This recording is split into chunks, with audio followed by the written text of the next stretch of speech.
Bien, aujourd'hui, nous sommes ici pour le projet de loi spécial qui va régler toute la situation. J'écoute les collègues de la partie gouvernementale dire une chance qu'on a la ministre. Effectivement, une chance qu'on a la ministre, car la ministre, d'entrée de jeu, nous dit à quelques reprises, depuis déjà quelques sorties médiatiques, n'oubliez pas, ce conflit-là, il est privé. Mais 5 minutes après, les collègues partout disent « Oh, elle a rencontré ces gens-là à maintes reprises. » Alors, on aura la chance de questionner à l'article par article la ministre, à savoir, c'est quoi le lien? Si c'est privé, on s'en mêle pas? Pourquoi vous les avez rencontrés 15-16 fois? Alors, si c'est privé, on s'en mêle parce que ça touche à l'économie du Québec. On entend les collègues de la partie gouvernementale dire 45 millions, les gens qui ont signé un bail, les maisons qui doivent être construites, et tout ça. Ça, c'est la répercussion. C'est la réalité, c'est la répercussion. On comprend tout ça. Mais est-ce qu'on comprend aussi qu'il y a 175 000 travailleurs qui voient leur droit du travail bafoué du revers de la main? Parce que ça, c'est déjà régi. Ça fait déjà partie de la réglementation. Pour les gens qui sont moins familiers, lorsqu'on négocie, il y a des règles. Elles sont déjà définies. On n'a pas besoin de les inventer. Mais on dirait que les droits du travail, le droit des travailleurs, si je crois comprendre ce que j'entends depuis ce matin, c'est juste vrai pour les métiers dont on n'interfère pas avec l'économie. Si on est en construction, puis ça joue à 45 millions par jour de risque de perte d'économie, bien là, les droits du travail pour ces travailleurs-là, on va repasser, Madame la Présidente. C'est ça que je crois entendre depuis ce matin. Ces gens-là ont des droits comme tout travailleur. Il n'y a pas de classe. Les travailleurs, tant mieux s'ils sont bien payés. Dommage s'ils sont moins bien payés, mais ils ont quand même des droits. Ces droits-là, bien, c'est la loi, les règles, la régie du travail, elle régit toutes ces règles-là. Puis ils n'ont droit. Lorsqu'on négocie, c'est prescrit. On n'invente rien. C'est prescrit. On s'assoit. Il y a une date de fin d'une convention collective. 6 mois avant, on tombe en égo, puis on s'assoit, puis on négocie. Malheureusement, Madame la Présidente, c'est pas le député de Bourgneuf qui va vous expliquer que c'est pas la première fois qu'on s'entend pas à la fin d'une convention collective, puis après une négociation. Là, la ministre, les collègues du gouvernement disent « Oh! On vient de sortir quelque chose, c'est de toute beauté. Venez voir ça, les amis. On vous rapporte en chambre. Projet de loi spécial, on réinvente la roue. Qu'est-ce qu'on fait? On vous dit ce qui existe déjà, là. Mais ça a l'air que celle-là, c'est la bonne. On vous dit, négocier, ça existe déjà, Madame la Présidente. Si vous ne vous entendez pas, on vous donne une date butoir. Il y en a déjà une dans les normes du travail. Après votre entente, 21 jours avant, vous pouvez faire une demande à la médiation. Mais là, ici, on a donné une autre date, là, c'est au mois d'octobre. Si vous n'entendez pas, on fait quoi? La même affaire qui existe. On retourne en médiation. Vous savez quoi, Madame la Présidente? C'est déjà là. On n'a rien inventé. Ce qu'on invente, c'est la suite. Si le médiateur ne s'entend pas, un des deux parties dit « Bon, bien là, je pense qu'on ne s'entendra jamais ». Donc, on va passer à l'arbitrage. Ça existe déjà, là. On fait déjà ça. C'est des règles déjà prescrites. On n'a rien inventé là. Ce qu'on a inventé, par exemple, c'est le pouvoir que la ministre se donne. Je veux rien enlever à la ministre. Peut-être qu'elle y va de bonne foi, puis ça va être vraiment mieux que tous les médiateurs, que tous les arbitres qui existent au Québec. Puis elle, mais qu'elle arrive à l'arbitrage, parce qu'elle se donne un pouvoir, à l'article 23, que je prendrai le temps de vous la lire tantôt, de dire, bien moi, là, ça va à peine que je vous la lise tout de suite. On va être sur la même longueur d'onde, Madame la Présidente, vous allez voir, c'est de toute beauté. Mais ça existe, là. C'est déjà une procédure existante. On négocie, on ne s'entend pas. Médiation, on ne s'entend pas. Arbitrage, l'arbitre décide. Ça, c'est déjà là. On n'a rien inventé dans ce projet de loi-là. La seule chose qu'on a dit dans ce projet de loi-là, on maintient un salaire de 1,8 %, on maintient les conditions des conventions collectives telles qu'ils étaient, puis on repart le processus. Avant de vous lire les détails que la ministre se donne dans la section de l'arbitrage, Madame la Présidente, j'ai une question qui me survient. On les a eues, les étapes. Elles sont déjà faites, les étapes. On a entendu les collègues le dire. La ministre a appelé, a parlé 20 fois, 12 fois, 13 fois. Il y a eu une demande de la partie syndicale de dire, bien là, on va aller en médiation. La ministre, aujourd'hui, est au parfum de la négociation dans tout le spectre de la construction. Il y a eu un médiateur. Le médiateur, dans les règles, dans les normes du travail, envoie le rapport si la ministre veut l'avoir. Elle sait déjà qu'est-ce qui se passe. Lorsqu'elle nous disait médiatiquement, il y a plus ou moins quelques jours, on est à un petit saut de sauterelle, ou je ne sais pas trop, là. Ça veut dire qu'elle sait, là, elle sait que quelque part, on est vraiment prêt de s'entendre. Elle l'a lu, le rapport du médiateur, et il a envoyé. Elle sait exactement la situation. Pourquoi? Pourquoi qu'elle ne s'est pas assise avec ces gens-là? Elle a toute faim, puis elle a dit, vous êtes mieux de régler, là. Parce que moi, je vais vous en inventer toute une procédure, vous ne créerez pas ça. L'arbitrage, là, je vais la dicter. Mais la ministre, elle sait, elle les a, les rapports de médiation. Alors, on le sait, Madame la Présidente, dans le métier de la construction, peut-être un peu moins vrai. D'autres secteurs, un peu plus pauvres. Le métier de la construction, je pense que le syndicat est quand même assez de fond, sans dire qu'il veut les jeter par les fenêtres. Mais là, on va recommencer le processus des coûts de médiation, des coûts d'arbitrage. Pourquoi qu'on n'est pas rendu en arbitrage aujourd'hui? C'est déjà prévu dans le système. La règle, c'est comme ça. On négocie, on ne s'entend pas une médiation, après on va en arbitrage. On répète ces mêmes règles-là, sauf qu'on vient changer la règle de l'arbitrage. Ça vaut la peine que je vous la lise, elle n'est pas très longue, Madame la Présidente. À la suite des recommandations formulées par le médiateur, il faut se mettre en place qu'on va avoir négocié jusqu'au mois d'octobre, on ne s'entendra pas, on va avoir eu la médiation. Le médiateur, lui, va faire son rapport. Le médiateur, suivant l'article 17, la ministre ou le ministre peut, dans les 15 jours de la transmission de l'avis prévu à l'article 18, déterminer par l'arrêté ministériel les matières devant faire l'objet de l'arbitrage. Si la ministre se lève un matin, puis elle est bien en forme, puis elle a dit, comparativement à ce qu'on a entendu à date, elle dit, moi, la consolidation travail-famille est très importante pour moi. Elle peut dire à l'arbitre, pour moi, les matières qui vont faire l'objet de l'arbitrage, ça va être tout ce qui va nuire à travail-famille. C'est son choix. C'est marqué ici, là. Elle peut. La méthode d'arbitrage pouvant consister notamment en celle de la meilleure offre finale qui s'est appréciée par clause globale. Les critères que doit examiner l'arbitre ou le conseil d'arbitrage pour fonder sa décision. C'est la ministre, là. Il faut se souvenir de la première ligne que c'est déterminé par l'arrêt ministériel dont la ministre va exiger. Ça n'existe pas, ça. En ce moment, là, il y a une règle, ça fait, d'après moi, plus de 50 ans, au moins plus de 40 ans, qu'on utilise la règle d'arbitrage. C'est connu, c'est su, c'est fonctionnel. Je lève mon chapeau à ces gens qui font cette dure et difficile tâche d'arbitrer un conflit. Il n'y a rien d'évident là-dedans, Madame la Présidente. Mais là, c'est de venir dire à ces gens-là, c'est pas vous qui va dicter comment qu'on arbitre maintenant. En 2017, pour la construction, je vais faire une première. Je vais créer une première. Je vais vous dire comment qu'on va arbitrer cette décision-là. Je vais vous dire les lignes sur quoi, qu'est-ce qui va faire la matière de l'objet de l'arbitrage. Inconcevable. Inconcevable, Madame la Présidente. On embarque dans un préjudice, dans quelque chose qui s'est jamais fait, où est-ce qu'on a des gens ultra compétents sur ces tables-là. Les médiateurs, les arbitres sont décidés autant par la partie patronale que syndicale. Puis il y a toujours eu une entente là-dessus. On s'entend sur une liste à l'avance, c'est connu. Alors, le projet de loi, notre fameux projet de loi, une chose est certaine, ça remet les gens à l'ouvrage dès demain. Ça, c'est sûr. Ça garantit une augmentation d'1,8 % Est-ce que c'est ça que ça vaut? Est-ce que c'est pas ça que ça vaut? On n'est pas ici pour juger du fait. On va les laisser négocier.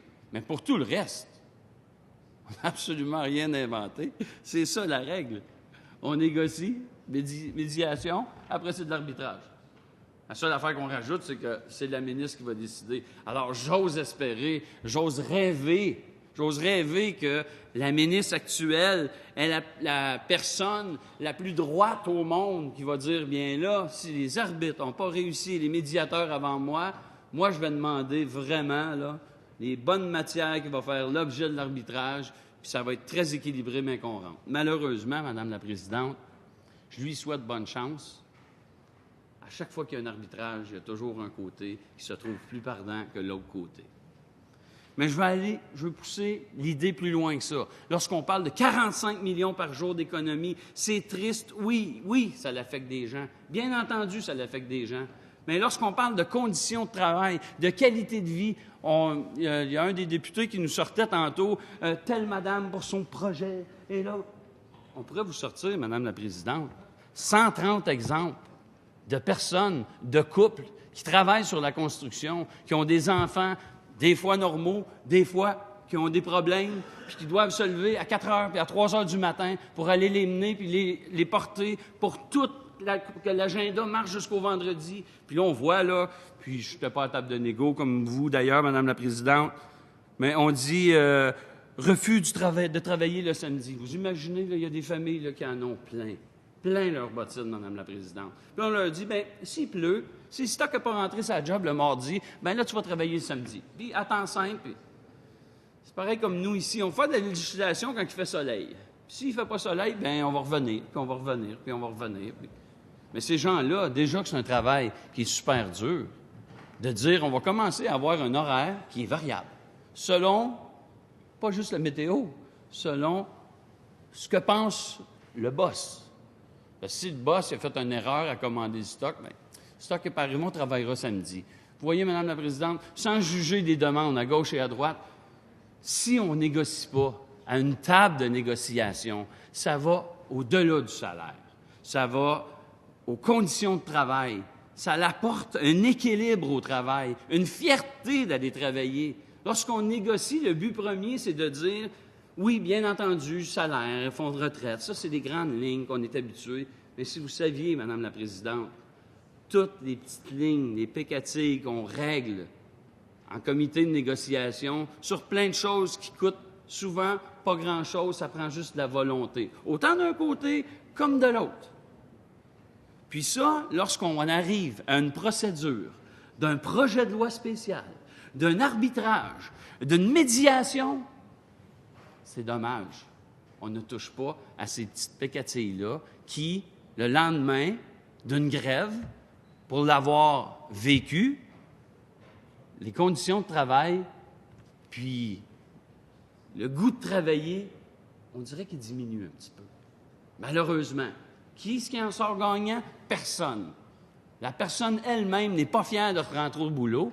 Le boss regarde aller son travailleur et il dit « ça n'a pas de bon sens ». On dirait que ça ne tente pas le matin. On dirait qu'il y avait toutes les coïncidences pour pas que ça tente à personne le lendemain matin d'une grève de travailler. Puis heureusement que si c'est juste le lendemain matin, parfois ça s'étire sur 1 an, 2 ans. J'ai vu des conflits de travail prendre quasiment 3 ans à se régler juste en qualité de travail le lendemain des grèves. Alors, pour ceux qui ont la chance de travailler, j'écoutais certains collègues de Marguerite Bourgeois qui disaient j'ai eu la chance d'aller étudier dans les conflits de travail puis les relations de travail. Il y a tellement une grosse importance autant pour le patronal, autant pour le travailleur, de se sentir voulu, de se sentir intégré, le lien d'appartenance qu'on a à travailler pour la compagnie XY, la prendre comme si c'était la nôtre. Lorsqu'on voit des négociations comme ça, qui achoppent pour toutes sortes de raisons, là, ça serait facile de jouer la game, de dire « Ah, ben nous, le PQ, on va dire « toute la faute, c'est toute la ministre. C'est juste elle le problème. » Je pense qu'il y a peut-être un petit problème. Moi, je pense qu'on a levé le drapeau trop rapidement de dire aux gens, puis là, j'écoutais certains collègues de dire « Il y a 45 millions qu'on perd dans l'espace, mais on oublie les conditions de travail de 175 000 travailleurs. » Mais diriger le drapeau à table de négociation, puis de dire on va déséquilibrer tout de suite le rapport de force. Si vous ne vous entendez pas, faites attention, moi comme ministre et mon premier ministre, on va forcer un projet de loi spécial. On vient d'assommer une table de négociation et la déséquilibrer. Parce que malheureusement, Madame la Présidente, il y a des gens dans la vie qui sont de meilleure foi que d'autres. Puis il y a des situations dans une table de négo qu'on la voit pas venir, puis qu'on devient, du jour au lendemain, un peu moins négociable. Donc, si on n'est pas de bonne foi, puis on dit, bon, tant qu'à perdre, ou tant qu'il y a une expression qui dit, tant qu'à se déshabiller devant la table de négociation, on va plutôt se retirer, on attendra de voir ce que le projet de loi spécial fait ou exige, puis ensuite, on négociera. Puis là, à voir le projet de loi, mais il repart la même procédure, sauf qu'il donne une date butoir. Si la ministre aurait juste laissé aller les négos tels qu'ils sont, mais là, c'est bien, bien grave, parce que l'économie du monde de la construction, c'est 45 millions par jour. Alors, les droits de grève, je crois comprendre là, que ça va durer tout le temps 2, 3, 4, 5, 6 jours, parce que le droit de grève, ça ne sera plus une force à une table de négo. Pourtant, c'est des droits reconnus. C'est reconnu partout, dans tout le Québec. Puis là, aujourd'hui, bien, on s'aperçoit que pour le métier de la construction, bien là, il y a certains droits qu'ils n'auront plus le droit. Ils ont le droit, mais ils vont l'exercer pendant 48 heures, 72 heures, une semaine. Puis là, peut-être qu'on serait en train de négocier aujourd'hui si on n'aurait pas de projet de loi spécial. Parce que là, justement, qu'on le veuille ou non, le métier de la construction, c'est un grand chantier. On en parle depuis le début, 175 000 travailleurs.